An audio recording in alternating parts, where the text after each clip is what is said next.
Good morning, ladies and gentlemen. Welcome to this seminar on ingredients for building a strong and resilient small town. We're joined today by Peter Kenyon from the Bank of Ideas. Peter is a legend in this space.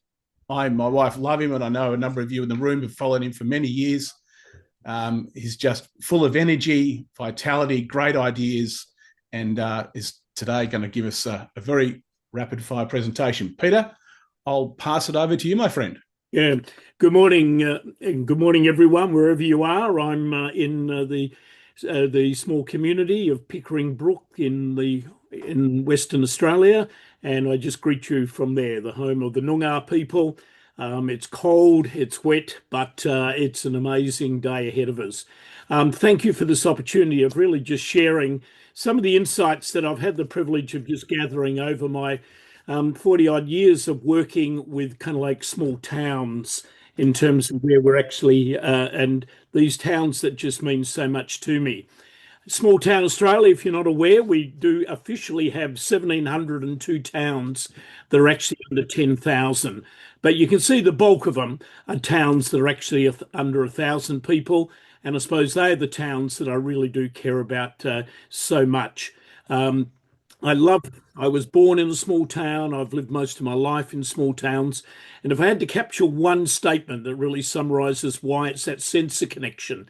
And I love the humor of this one. The nice thing about living in a small town is when you don't know what you're doing, someone else does. And I'm sure those of us from small towns can really identify with that. But the reality is that the future ain't what it used to be in terms of our small towns. This postcard from 1908, we certainly don't farm like that now in rural Australia, nor do we have kind of like the labour commitment, nor do we have the services that service these kind of like communities.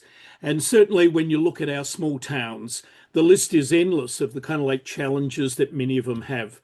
From my estimate, well over 70% of our inland small towns are actually either static or dying in terms of population and business life.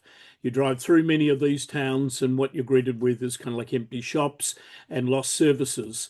Certainly, young people often don't want to be found dead in these places, and the population's aging. Where I live and where I work mainly out in the Wheatbelt of WA, the average age now is about 59 years old. The state average is 39. So again, population aging. We know a whole pile of factors, the fact that the consolidation of farms, back where I was, again, in 1980 in the Wheatbelt, we had 20,000 farms. Now we have 4,000 farms. A massive loss, and with that, obviously, population. But all of those issues are ones that we actually face in terms of it. And I suppose the reality I always love to remind people is that we do also have a whole heap of ghost towns. And certainly in WA, officially, we have 628 kind of like ghost towns. Many of them were incredibly vibrant communities. Some of them well and truly exceeded 10,000 in population. But today, given changed circumstances, we know where they're actually at. But you know what? I believe passionately in small towns, and I love this quote: the sun doesn't forget a village because it's small. And I suppose what I've actually encountered in my work is the amazing resilience of small town people and of the leadership in these towns. Although we might quote figures like at least 70% are dying, well, you know what? Well over 20% aren't dying. In fact, many of them are growing. And to me, I prefer to kind of like focus upon them rather than the ones that are dying. And as I look at those that have actually made a difference, it seems to me that there are eight kind of like key characteristics that seem to be evident within these towns. And that's what I want to quickly share with you today. But what I want to do is to share it through one story. It's the story of Kulin. It's probably my favorite kind of like small town. I don't believe there's probably a better example in rural Australia of a town that has reinvented itself like this particular town. This little town's about 3 hours out of Perth. It's in the middle of nowhere, although today people call themselves the capital of the Wheatbelt. They call themselves, some might say we're nowhere, we say we're in the middle of everywhere. This is a town that has certainly reinvented itself, and particularly over the last kind of like 30 years. Like many of these towns, it was kind of like settled as a service centre. It was where the railway came through. It was to serve that growing kind of like grain growing region that was extending across WA. And certainly this is a picture of that town back there in the kind of like the early kind of like 1930s and whatever. But by 1994, this was a town that reflected most of the towns around them. They were dying in population. They had lost their bank. They had lost their post office. They had really were declining in population. They were down to 289 people. And certain leaders in that town decided, you know what, this is do or die time. We need to come together. We need to draw a line and we either go forward or the last person turn off the lights. And so back there in 1994, 31 years ago, 69 people gathered in a cold hall there in the main street of Kulin. And they were attracted by this statement: where is Kulin going? Don't put your future in the town in the hands of others. Take control of your own destiny. And that night, those 69 people, using the oldest tool we have in the toolbox for building community, it's called conversation, started talking about what is it we've got, where are we, where do we want to go, what are the options to get there, and what are the best options, and what are the ones that we need to start working with. To me, that cartoon kind of like captured the kind of like the spirit that was present that night in that particular town. And as I said, those key questions they wrestled with that night in this COW workshop, this community opportunity workshop: who are we? What have we got? What do we want? And how do we actually get it? And using those basic kind of like questions and using this incredible thing called conversation, people evolved a whole pile of ideas. That night, well over 80 ideas were generated by that group about possibility, things that could be actually done. And by the end of the night, they had actually started to work on a vision statement. And this was the vision statement that kind of like stated where they wanted to go. This was their vision of the future, encumbered by the present and the challenges they faced. This is what they wanted to create. And in the process, and with their initial mission statement, a very simple one: to stop depopulation, loss of town services by doing two things: becoming more than a dot on the map and building local pride and commitment. That latter one meant, how do we get people to start supporting local businesses rather than shopping out of the town? How do we get people to kind of like want to send their kids to the local school? How do we actually get people to want to retire here rather than retiring to the coast? These were the simple questions behind this statement, that they wanted to build people's confidence, their pride, and their commitment to this place called Kulin. And so that night, they decided on a whole pile of initiatives and began to implement them. The first one very much dealt with that first thing: how do we become a dot on the map? They sit literally between two major highways off the highway. They are literally in the middle of nowhere, but they were determined to become the middle of everywhere. And so the very first thing they decided was to revitalise a bush race event that they hadn't had for years and years. A local farmer, and generosity plays a huge role in building these towns. He had this amazing property. It bordered this lake. He said it'd be the ideal place to have a raceway. And you know what? I'm willing to lease that to the community for $1 for the next 100 years. And so literally through the generosity of that farmer and based in this incredible setting, the community started to put in place the infrastructure to host the following year their very first Kulin bush races. And that bush races has just become really the annual event that just drags people into community. This race has become so popular that the health department slapped a maximum of 5,000 people as the maximum they could attract to this community. They're in the middle of nowhere, 3 hours out of Perth, and yet over 5,000 people every year wanted to be part of that. Given the demand for it and the restrictions and how many people the infrastructure and the health department would allow them to have, they decided to put tickets last year online. What I find amazing is all of those tickets sold in 28 seconds. That's how popular this annual event has been. Last year, this particular event generated over $600,000 back to community organisations in profit. It actually generated close to $3 million into the local economy. It actually brought together 250 volunteers who can stage this particular event. And through it, they have built and continue to build the most amazing infrastructure out there, which are now being used for other events as it goes on during the year. And so this particular race event just becomes probably one of the most popular regional events in WA. It's won national tourism awards. It's won a host of local state awards. But in the process, it certainly put the town on the map. It brought the community together. It provided them an incredible structure to build leadership in terms of the future and the way they blooded people in to taking on roles in terms of this particular event. They have an amazing set of races, not just horses, camels, donkeys, you name it, anything to create some amusement. And then at night, the town parties over the 3 days. There is, two up, there is the music, there is the fireworks. And boy, this is an event that people certainly don't want to miss.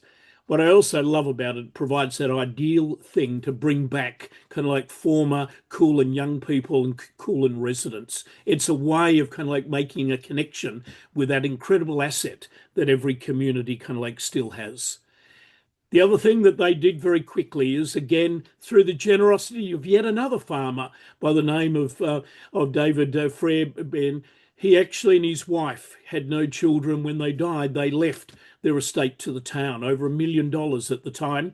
And that particular $1 million was designated to build recreational facilities in the town. Don't underestimate the ability of people to give when there is a need. And again, the generosity, I can quote community after community where people have gone beyond. And today we see the birth of community foundations as a way of challenging people to create, to contribute financially to creating a legacy. Their funds, their money, their contribution led to the amazing collection, bringing together all of the sporting teams into one site, into one major, very attractive facility that can be used for conferences and a host of events. And in the process, it freed up a whole pile of other facilities that they could use for other purposes. More about that later. And then they asked their young people, what do you think would make a difference in the town? And back came the answer, a water slide. Well, one guy said if we're crazy enough, his name was John Bell, he was the Shire president at the time, if that is what young people is, let's look for one. And believe it or not, there's another small town wanting to get rid of their water slide. It was on offer for $25,000. There was only one catch though. It happened to be 3,000 kilometres away. It was a small town on the Sunshine Coast of Queensland. And yet John wasn't undeterred. He raised the 25,000. He brought together 5 mates and 6 trucks drove over the Nullarbor, 3,000 kilometres, dismantled this water slide, then drove 3,000 kilometres back and assembled it. And today, this amazing water slide, the biggest water slide outside the capital of Perth, is in this little town called Kulin. And where do you think every family in the Wheatbelt during our long, hot summer weekends want to hang out? It's called Kulin. It's been amazing. And over the years, they've actually built more around that water park area. They've also built the best pump track. They've also built a Ninja Warrior. They have really, truly become not just a family destination, but they have actually appealed to the member of the family that's so often the hardest to actually cater for, called the teenager. This is where they want to hang out. And boy, has that certainly put the town on the map. They had lost their bank, but they were undeterred. Along came Bendigo in the late 1990s, offering community the opportunity to raise the money to open their own community bank. And where do you think the very first community bank in Western Australia was? It was this small town, Kulin. Population then just over 300 people. The very first. We now have 50 in WA. The very first was here in Kulin. And over the years, that bank not only has provided the service, it has provided local youth jobs. And above all, it's also provided a major financial return back to the community that now is probably in excess of $3 million back to the community in terms of community facilities. Has it made a difference? Well, I need to say that the population of Kulin is now around 700 people. Back then, when they started 30 odd years ago, it was 291. The population has almost tripled. And who have they attracted? Particularly this group. And I need to say this is by far the most critical group in any small town. It is those people between the ages of 28 and 45, and particularly young women, who we actually need. This is the group who are pairing up, buying houses, having babies, and believe it or not, this is where over 80% of businesses are actually started within this particular age group. I need to say last year, Kulin had the honour of having more babies born in that town than any other kind of like population centre in terms of equivalent population. An amazing kind of like illustration of kind of like what impact the efforts of local people, a grassroots, bottom up, not top down, not outside in. This was bottom up, driven by local people in terms of the process. So as one reflects on that, what were these 8 ingredients that they have taught me about, what these people have taught me about? And as other towns that I look who are really reinventing themselves and beginning to grow. And really at the top of it, I need to say one characteristic stands out, and it's called leadership. And I need to say again, back there 31 years ago, our federal government under the prime ministership of Paul Keating instigated a task force. They paid a group, McKinsey & Co., $1 million to work out why certain regions and towns were going ahead and other regions and towns were going backwards. $1 million 31 years ago was a lot of money for a consultancy. I need to say when the report came out, it was summarised in one sentence, and I still believe that sentence is worth $1 million. Given the task of rejuvenating a region, the choice of 50 million or only 2 million and 20 committed local leaders, we would choose the smaller amount of money and the committed leaders. Leadership is just so important in terms of kind of like revitalising these towns. And at the heart of Kulin were leaders. 2 that stand out for me as over that 31 years was 2 that went on to be Shire presidents, Graham Robinson and John Bell. Boy, their leadership was kind of like inspirational. Graham was the one behind the bank. John was the one behind the water slide. Graham was driving the kind of like the horse race event. And both of them have just left an amazing contribution to this particular town. Leadership is just so important in the process. Graham's words captured it for me so well when he said, besides my family and farm, Kulin is the most important thing in my life. There is a lot of Kulin people with the same feeling. Our aim is to get everyone feeling that way, and then we will be unstoppable. And boy, has Graham, and he continues to do it. Recently, the town decided to, when the pub closed down and there was the threat of kind of like the wrong outside influence coming in to buy it, the town has bought it as a community-owned enterprise. Who again is driving that? Graham Robinson, who is the kind of like the honorary manager during the day while they get themselves up and running. Graham Robinson. You know, Graham is just an incredible example of what that leadership's like. And today there are the Tarrans and the Jen Wessons out there, young women who are now following on and providing that amazing leadership. The Toms who now are driving the community, the race event and so on. These are younger people who are seeing and have been blooded in and now providing that leadership. How leadership is just so important. And what is leadership? Well, there are many definitions. The best I know is that former US President John Quincy Adams summarized it for me so well when he said, if your actions inspire others to dream more, learn more, become more, you're a leader. And boy, has the town of Kulin really demonstrated kind of like that over a long kind of like period of time. To me, that cartoon captures what leadership's about. Boy, we have so many people who think they're a leader because they've got a title, they've got a position. It's not about position, it's about making things actually happen. And boy, has that town demonstrated what true leadership is actually all about. I can't believe how many of our dying country towns, when you meet their leadership, who tend to have had a charisma bypass at some stage in their life, there's no energy, there's no vision, there's no drive, there's no hope. Leadership is about inspiring people to kind of like step up and make things happen, often using their own resources. How many of the towns I know are still waiting for that check in the mail from some philanthropic group before they can actually do anything? This is a town that found within its own resources kind of like the energy and the resource to kind of like make things happen. And the other thing about Kulin is they realize leadership needs to be developed. It's the most important thing in community. And yet every community, they tend to have a footpath strategy, they have a tourism strategy, they have a strategy for everything, but they don't have a strategy for growing leaders. I can count on one hand how many towns actually have a defined leadership growth strategy. Kulin really uses that, has that, and utilizes their bush races as a way of developing the way that they bring people into kind of like their developments. It's all about growing leadership. I love this little town out of Nebraska, US, where it's called Scotts Bluff. It has a wonderful motto. If you want a year of prosperity, grow grass. You want 10 years of prosperity, grow trees. If you want 100 years of prosperity, grow people.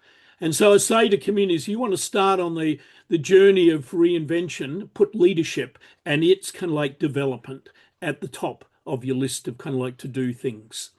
And so the story goes on in Kulin, one of the great initiatives that they support through the school, and particularly driven by Ben and Jen Wisson, this amazing initiative where every year a group of their students go off to Cambodia, and they're part of actually building houses for kind of like poor families who would never have a house, about raising money to kind of like make kind of like significant financial investment into things that would make a difference within kind of like a village. And through that, they become global citizens. Through that, they learn leadership, they learn teamwork. They come back absolutely committed to kind of like wanting to be part of what's going to happen in their own town. Last year, the project, have a look. The letter that I received kind of like stated this, that group went off and they helped 300 children through doing all of those type of things. An absolutely amazing initiative to be part of.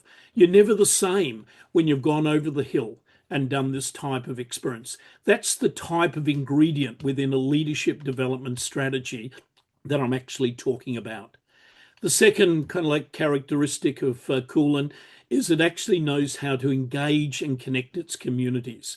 And to me, I believe very passionately in that great communities don't just happen. They're created, they're nurtured, sustained by caring, connected, and involved citizens. It's all about people. Somehow we think it's all about money. If we can only get a grant to do something, we'll actually make a difference. No, money doesn't make a difference. It's people that makes a difference.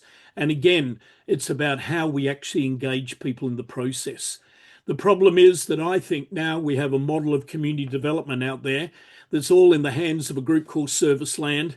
And it's all about doing things to and for people, not about doing things with people or actually creating the space of and by the people.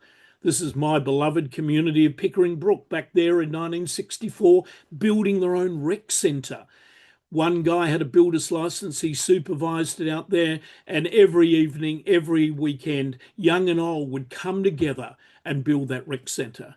I don't think my community's capable of doing that today, and certainly the local government would not allow them to do this. We've actually lost the art of doing things, and yet all of our rural towns were built way before and established before we even created most levels of government. They were actually created by people coming together, using co-ops, raising barns, putting money into kind of like community funds to actually drive kind of like social and economic change in their community. How we need to relearn that art. To me, I think most of our communities are like an Australian rules footy game where 30,000 people who need the exercise turn up to watch 36 players who don't. And while we run this model of kind of like community development, we're going nowhere. What I love about Kulin is it's kind of like full involvement. I mentioned that bush race event generates the opportunity for 250 people out of their community of 700 to kind of like be volunteers in making that happen. It's a 12-month exercise. and it runs intensively over a 3-day period. It's full-on involvement. And through that, connection and people's kind of like love and passion for their community and their personal skills kind of like grow. And that's why things that I've learned from Kulin about the importance of conversation, the importance of social connection, the importance of people being engaged and not being a recipient of what other people are going to do for them. And above all, they know how to collaborate between groups and within the kind of like town. The way community and council there work together is just a dream. I find in many of our communities, local councils and the community seem to be at war with each other. That ain't the case in Kulin. There is that sense of collaboration, working towards one vision and one mission. And above all, they know it's about listening to people. I love that kind of like quote from Mary Lou kind of like Cassie. Community conversation. Again, I think if you want to be a community builder within your town, one of the key roles you've got to play is you need to learn how to host conversations, not run meetings. People are meted out. What people want is to engage in conversation. And as Margaret Wheatley put it, every great change starts from very small conversations held amongst people who simply kind of like care. And again, it's just trying to find ways and creative ways, fun ways. Fun is so important. If you're not having fun, you're doing it wrong. It's really important to kind of like engage people in meaningful ways. And again, there's a role from everyone. I saw that recently when I was working in Canada. I went to a community fair and I loved it. Old coots giving advice. It's probably bad advice, but it's free. There's a role from everyone. No exception. Everyone in our town has a gift of time, a gift of treasure, a gift of talent. How do we actually make sure we open those doors for everyone to kind of like be a contributor? And as I said, an incredible example of that in Kulin is the way they use their bush races to kind of like do that. The third important thing about Kulin and about towns reinventing themselves is having that positive can-do community mindset. Here, people like Graham and John Bell and others talk the community up, not talk it down. And I love that quote out of the Heartland Center. That's the group in America working with small towns. You can't move your town to a different location, but you can move your town's attitude in a different kind of like direction. And to me, I love the words of Graham Robinson when he said to not do anything is to go backwards, and that is not an option. I just love kind of like the positivity of kind of like the leadership out there in Kulin. Again, the Heartland people put it very well when they said that to suggest for a small town to survive, it needs to be near a major highway, have significant natural resources, be closer to a larger city, or some other characteristic or circumstance. Yet in reality, leadership is proving to be more important than location, and attitude is more important than community size. And boy, here is a town that sits literally on no major highway between two major ones that bypass it in the middle of nowhere. And yet their attitude and kind of like their leadership have demonstrated you can actually create amazing change. Their population's almost trebled. Some of the towns around them, their population's halved in the last 30 years. What's the difference? It's not location. It's about leadership and it's about attitude. One person that taught me that was Vicky Buck, the mayor. She was there when the horrific earthquake happened. She's a person who over years has seen that city of Christchurch reinvent itself to be one of the most resilient kind of like cities, rural cities anywhere in the world. And I often ask Vicky, as a leader, Vicky, what's the number one role of a leader? And she often will say with a smile on her face, it's to make negative people deviants, because that's what they are. They suck energy kind of like out of that community. And I love one day when I heard her give a speech and she used these words, I think negative people should be taxed. They require an incredible amount of energy. They're like corgis nibbling at your ankles. And I'm sure they exist to show us the difference between heaven and kind of like hell.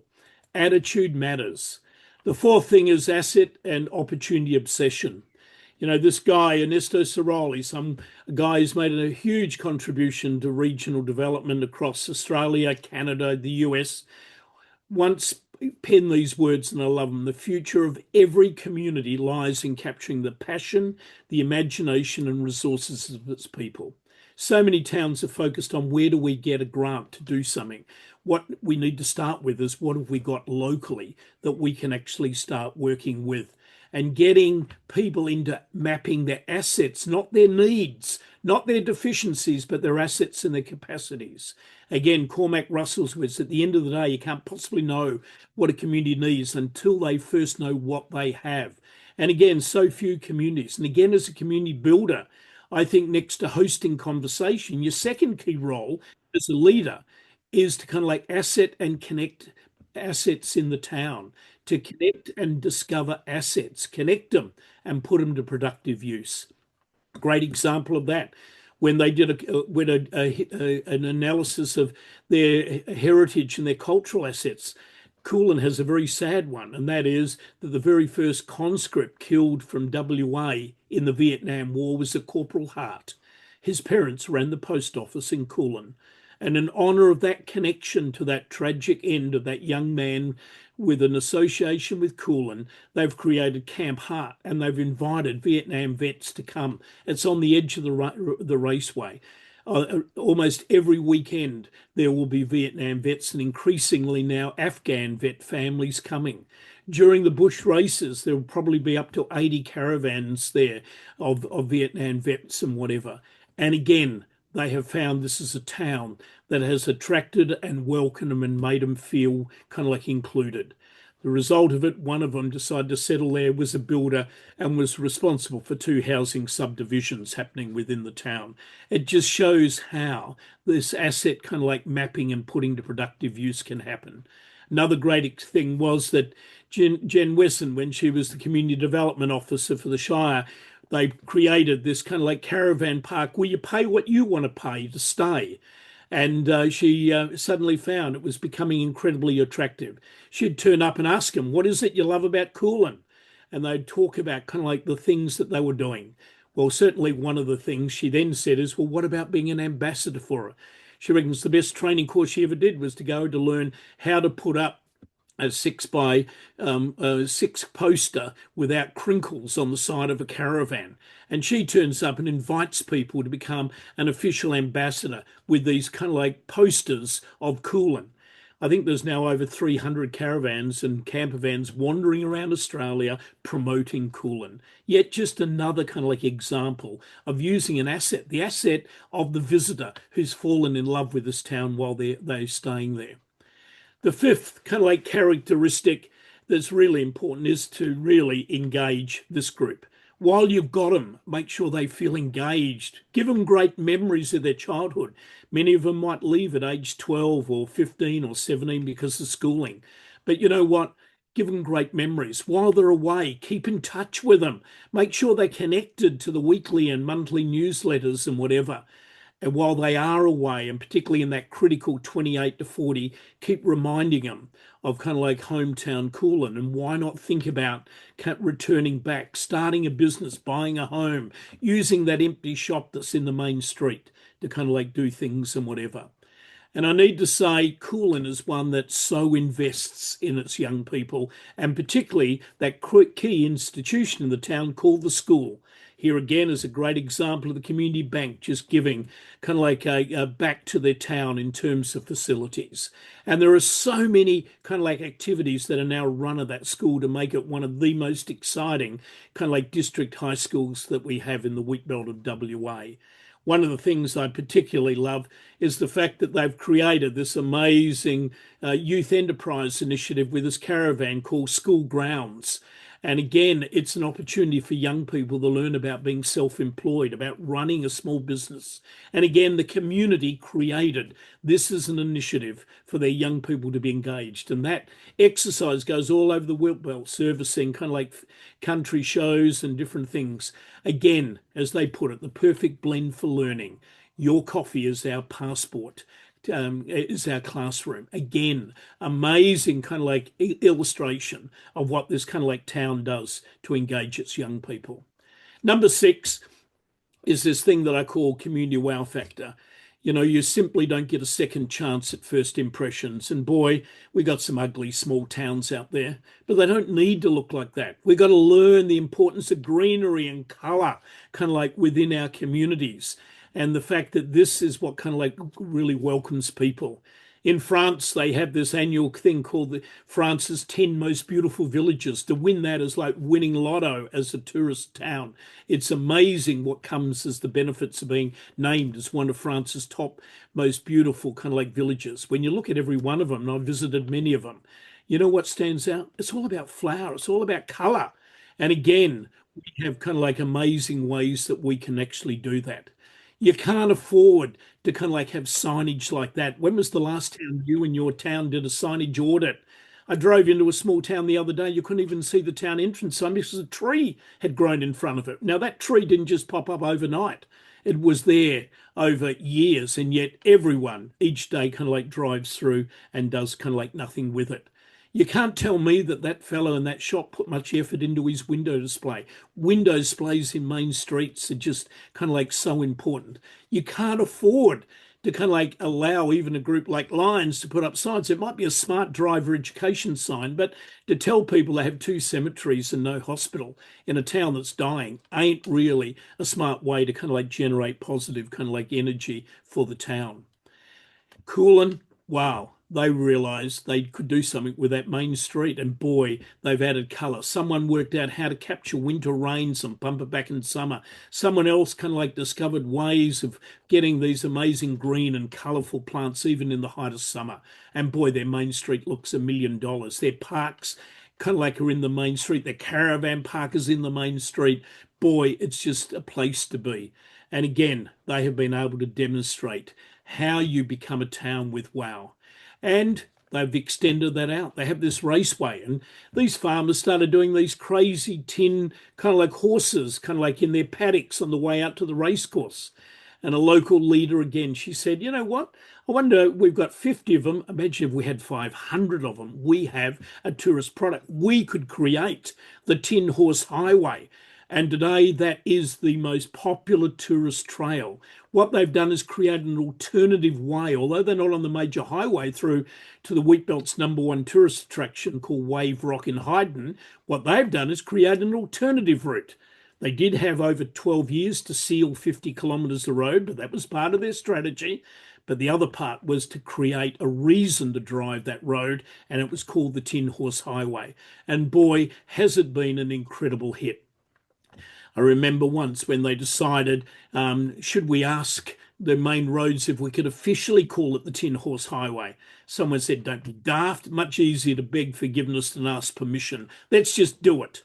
And they put up the signs, and I can tell you, main roads have never taken them down.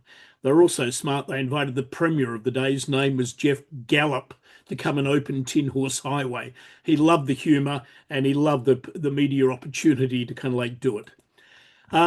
Again, next we'll be talking in future weeks about first impressions, and I want to talk about another incredible town called Noanga up in the deep south of Western Australia, another town that I think is just demonstrating how we can reinvent ourselves.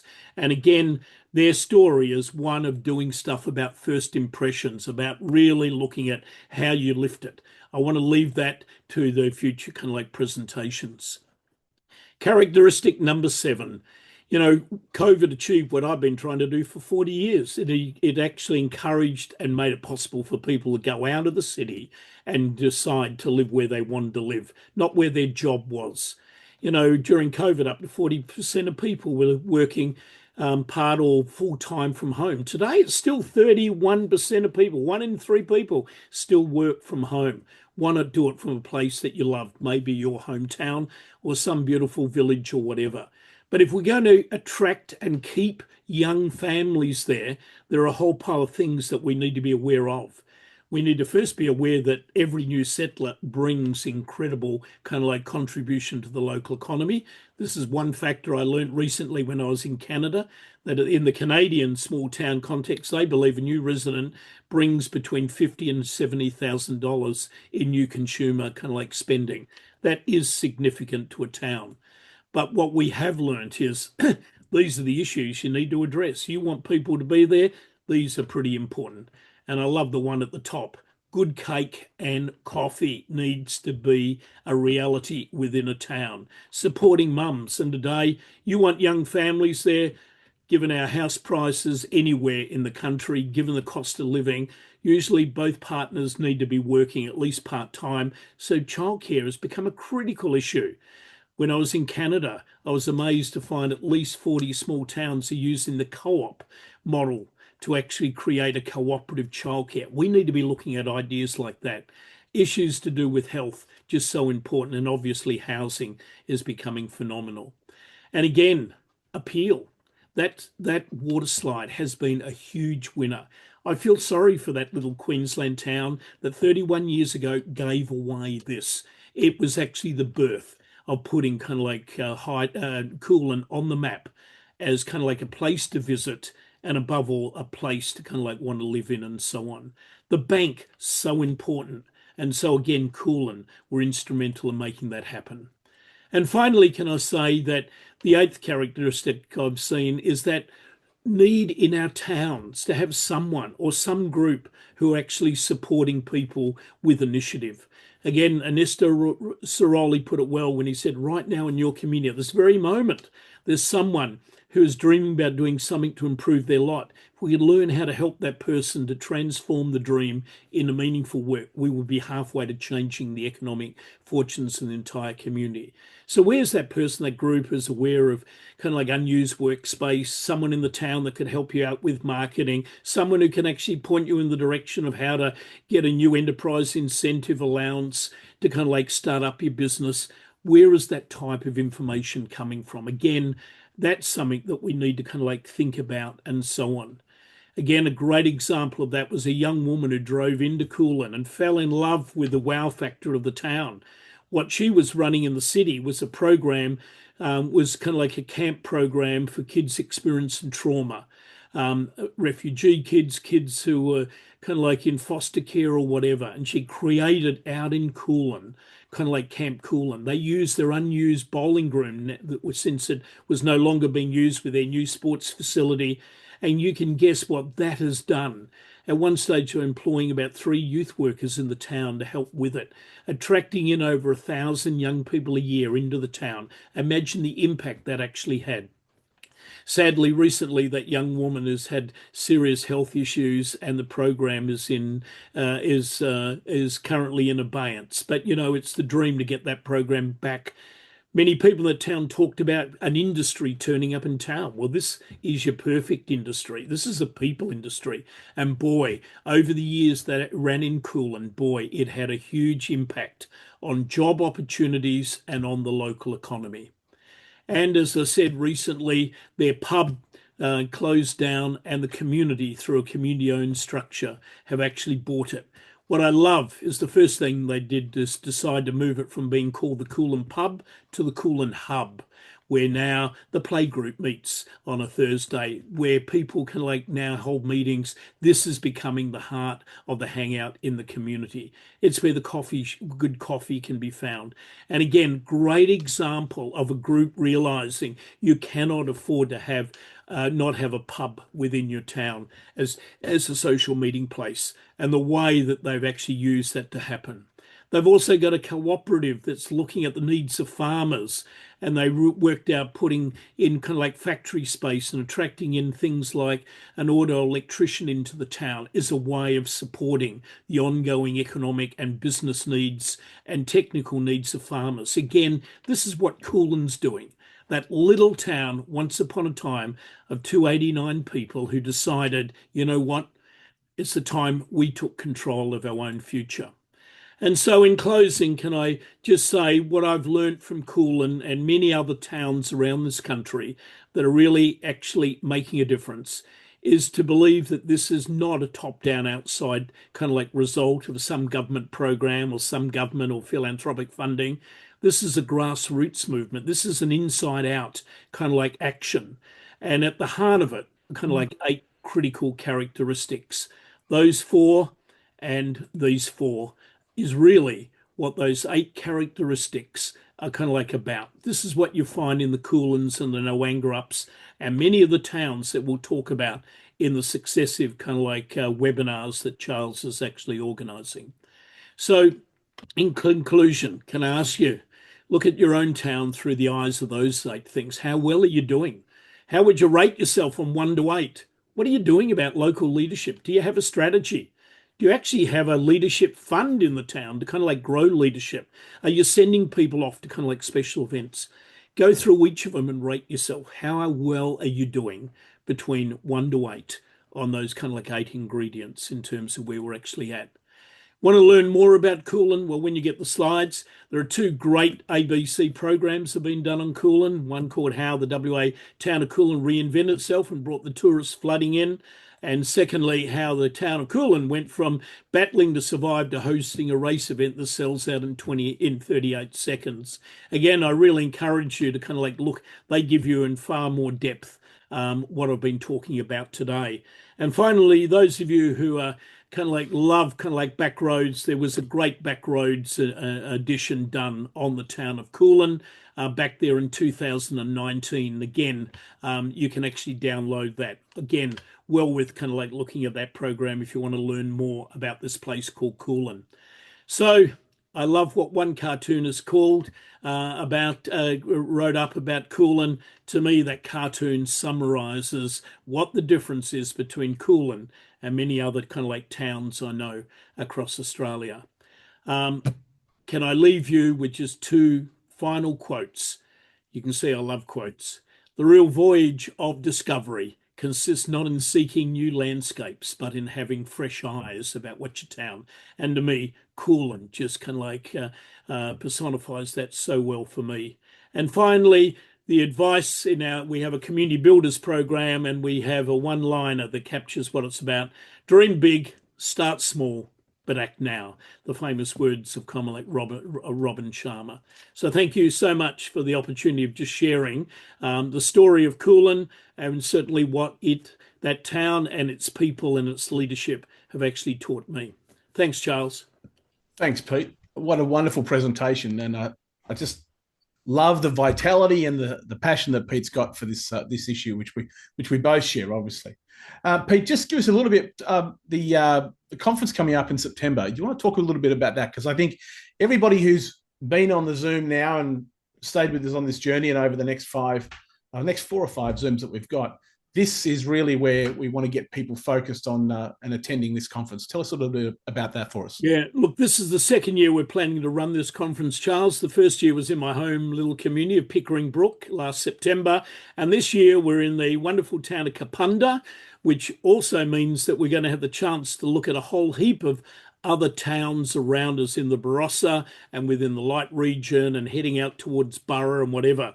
I noticed Mel Zerner is on the webinar this morning. Welcome, Mel. Mel is going to be one of our speakers. What Mel's doing in his hometown. Here's a guy who went on to be a very successful architect and want to be a farmer back in his hometown. But in his retirement now has come out, and boy, is he my example of a community builder and a community leader and what he's doing in his hometown of Udunda. Mel is going to be one of our speakers. We're going to visit Udunda. We're going to have a dinner there hosted by the local action group, and Mel's going to share some of the amazing initiatives that he's instigated in terms of revitalising that particular town. That's an example of what's actually happening. Although I'm involved with others in putting this on, and therefore I'm very biased, I need to say quite honestly, don't miss this conference. This will be the best conference you'll ever go to, because this is not one of those typical conferences where you turn up at some flash little conference centre and you spend the whole time kind of like listening to people kind of like preach and speak at you and have the occasional workshop. This is a conference where you get out and taste and see what's actually happening in small town Australia. It's going to be incredibly fun. You're going to knock off huge quantities of wine. You're going to actually interact with some of the most exciting people across small town Australia. We got people coming already from every state. We got 2 people coming from Canada. There's 2 already registered from New Zealand. To me, it's going to be an incredible opportunity to interact with other people who care about small town Australia, but also see some of the most unbelievable experiences. one of the little things I just organised yesterday is get the guy in a town called Nairn in South Australia. The bakery, after 30 years, closed down. He came up with an idea of how to revitalise it, and that's where he invited 18 other bakers to use it as a cooperative. So every day, different bakers and cake makers have their product in it. It has become not just the favourite shop in the town of Nairn. It's become a tourist attraction because of its novelty and its incredible diverse and unbelievable bread and cakes that it offers. But again, great example of how people have reinvented kind of like a business, how people have thought outside the box. In fact, I'd say how they've got rid of the box in terms of kind of like where they're actually at and so on. That'll be a thing. We've got learning excursions each day, and we certainly have a huge amount of kind of like fun in terms of how this kind of like goes on. So please, there's our website. You can go on and book there, or just email me if you're interested. But don't miss it. It'll be a great opportunity to kind of like learn from the best of the best from across small town Australia. Excellent. Thanks, Pete. And I went to last year's and I'm going to this year's. It's on steroids. It's small town reinvention on wheels. It's great. Okay, so we've got a few questions here, Pete. So Andrew's dropped a question here. Individual organisations, local governments, state governments may have volunteering strategies, which, while important, aren't explicitly about leadership. What are the examples you have where how leadership can be more deliberately developed? And are there roles for local and state governments in supporting this? And I think you sort of gave us a bit of an answer in the last slide or two that maybe there aren't roles for local and state. It's more community built from the ground up. But hey, give us your 5 cents on that, please. Yeah, no, please don't misunderstand me. I think there definitely is a role for state, for Commonwealth, and for local government in terms of the revitalisation of small towns. But it needs to be driven from within. Their role is to nurture, to support, and part of that is to find ways to kind of like grow leadership in these towns. Again, all levels of government run different leadership programs. Again, can I just encourage people to make sure that those programs are tapping into the people that are going to make a difference? So much of what's called leadership programs is for people who are already defined as a formal leader in the town. And they're often kind of like men in that 50 to kind of like 75 age group. It's women who make things actually happen in our small towns, and they are particularly between the ages of 30 and 55. We need to be engaging those people. And leadership isn't just about attending a program. It may be having kind of like some resource available to be able to send Mary Lou off to the State Tourism Conference because she's got a passion about doing something about tourism. Or as I discovered, two young guys recently in the little town of Clarencetown in the Upper Hunter who have a passion about their local museum and about heritage. Well, you know, the best thing you could do for these two 13-year-olds is to find opportunities for them to interact with other towns reinventing their town through heritage, or to attend heritage kind of like events, or kind of like get mentors. The whole area of mentoring young people is part of the leadership. And that's why I'm saying towns need to have a leadership strategy. They need to work out how we're going to kind of like grow and multiply the number of people who are stepping up and providing inspiration and example for others and making things happen. So yes, to me, getting people involved is without doubt also volunteerism. Now, I need to say we have a volunteer crisis at the present time. We actually have 1.5 million less volunteers in Australia than we had 5 years ago. Now, that is a horrific statistic. Volunteerism is going down. Now, only about 1 in 5 people in this country claim that they actually volunteer according to the census. To me, that's not good. It's better in the country, but we are seeing a decline happen. I don't know any town or any community group who say they have enough volunteers. And to me, one of the great issues we're facing currently is called volunteer burnout. The same old faces are doing everything. How do we actually grow that? And again, volunteerism is part of that. And I need to say, if you go onto our website, onto the resources, an incredible handbook on volunteers that came out from the women up there in the Isolated Children Parents Association in northern South Australia, who've helped to put together a fantastic handbook on how to grow volunteers and member engagement in your organisation. Again, there are some really good resources people can tap into there. Great. Thanks, Pete. Robert Howes asked the question, how do you attract the right people to come together to start the journey? I think you start, as I indicated, with that great quote from Margaret Wheatley, by hosting conversations. Conversations is where it all starts. And I think that if you're keen, just start to bring people together. I love a story of a woman who said to me once, when I asked her what she cared about, because I think that's the interesting thing, that I think community building today is discovering what people care about and who else cares about that and what can they do together. And Mm. so she once came to me and said, Peter, you want to know what I care about? And I said, what do you care about? And she said, I care about good cake and good coffee. That's where I pinched that wonderful one-liner at the top of my issues. And I said, you know what? I believe there'll be a whole pile of other people in that community who care about that. It was a little town of Granity on the west coast of New Zealand. And she went back and went onto her Facebook site and invited people to the best afternoon tea they've ever had, where she made 5 cakes and had kind of like varieties of coffee and teas. And it was a conversation about what she saw as her passion, and that was to create a place in her town where you could have good coffee, good cake, and good conversation. And up to then, there was no such place. The coffee shop had closed down 2 years ago.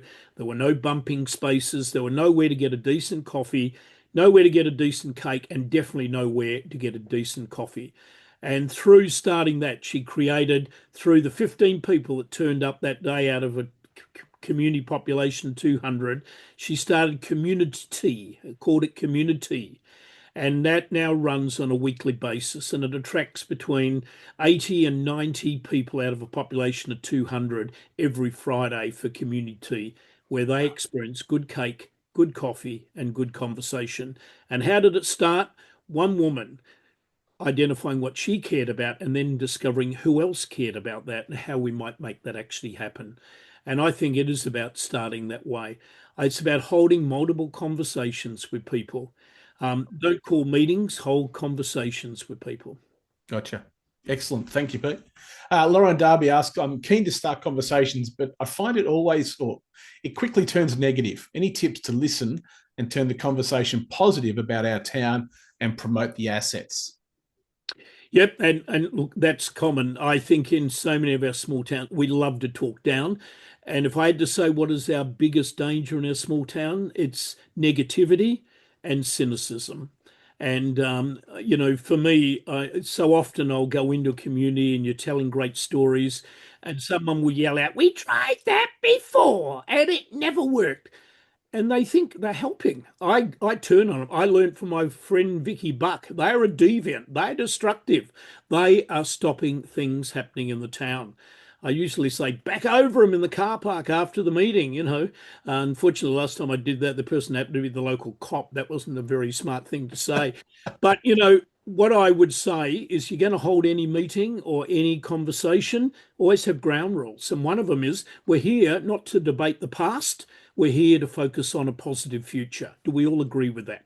And if people deviate from that ground rule, pull them out. You've all agreed that we're going to talk up, not talk down. Yep. Hand your guns in. So many towns, because someone else has come out with an idea and because their mothers had an argument 45 years ago, that's kind of like what they're reflecting on and how they interact with that person. I always have a set of ground rules. If anyone wants to get a copy, just email me. I'll send you a copy of the ground rules I use. I find that is really important. And thirdly, I just usually talk positive stories. This Mm. conference we're coming up is not going to be talking about woe and gloom. It's going to be talking about what can we do, and here are people are doing it. I mean, it's why I love people like you, Mel Zerner. You kind of like get out there and do it despite how people whinge and whine about where our town's at. We are full of amazing stories and amazing heroes like the Mels of this world who are just doing incredible things. And so, find ways to invite people like that to talk to our group. Use good positive stories. Get people having a look at the videos to do with Kulin and all these other towns. You know, there's 47 episodes already of Back Roads. Every one of them is an inspirational. Have a look at the one on Harrow, the little town of 98 people there in Western Victoria. Amazing kind of like story there. And so are all of them. And so again, we do have lots of good stories. That's what needs to do it. We need to make sure we pepper our newsletters, and we need to also use things like talkback radio and ABC to talk up our town. You know, the people you want to influence is your neighbour. When they hear about something great, oh, that's my town. Again, it's so great to hear positive news. So yeah, we are. And it was that kind of like characteristic. I think it was number 2 I talked about. It's all about a positive mindset. Negativity and cynicism and change resistance are the 3 evils that we're up against in small town Australia. Excellent. Finally, it's just a comment from Shirley Egan, but I think, Shirley, you're probably from Peter's last answer to his last question, but as a local government, we run a community leadership program aimed at developing and building the skills of community connectors. However, getting buy-in from some is difficult, as it is a time or resource commitment from the participants. I think if they're inspired and motivated and they believe that they're going to be heard, they would commit or be interested in committing their time. Would you not agree, Pete? Yeah. And I think, look, when we hold it, how we hold it is really important. You know, sometimes holding things during a day when many people are working, maybe we need to do short ones between, you know, I tend to find 5:30 to 8 o'clock is the best time to bring people together in the community. Always do it over food. Food and water is what water is to fish. Always build that in. And can I say, the most important ingredient of any program is it's got to be fun. If you're not having fun, you're doing it wrong. And I can tell you, we run some bloody boring training courses, and people, I can understand why they don't want to attend. They need to be fun. They need to be engaging. There needs to be lots of laughter and fun and interaction. And there are ways to do that. There's a whole pile of really great. We run a program called the Community Builders Program. We've run it across 2 collections of clusters of small towns in WA, one in Queensland and one in the Upper Hunter of New South Wales. And boy, everyone would say they love coming because they were fun, they learnt, they were interactive, and people went away feeling it was a good use of their time. And again, that's the message you've got to get out to the wider group. And when you run it and how you run it and what you do in it is really so important. Excellent. All right, people, we've finished up our hour. Thank you very much for your time today, and thank you to everybody who's attended. We will send a copy of this presentation. We'll make sure and do a quick edit and make sure it's all good. We'll send it out to all of those of you who've attended, and thank you for doing that. There are another series of Zooms prior to the conference in September in South Australia, which we'd love to invite you all to attend to. They are all free. If you found some value in this, please share it within your community. The more people who see this and hear this message, the faster our communities can be reborn and regrow and become fantastic or even more fantastic places to live. So thank you all for today. Thank you, Pete. Nice to meet you all, and we'll see you in 4 weeks from now. Thank you all. Great.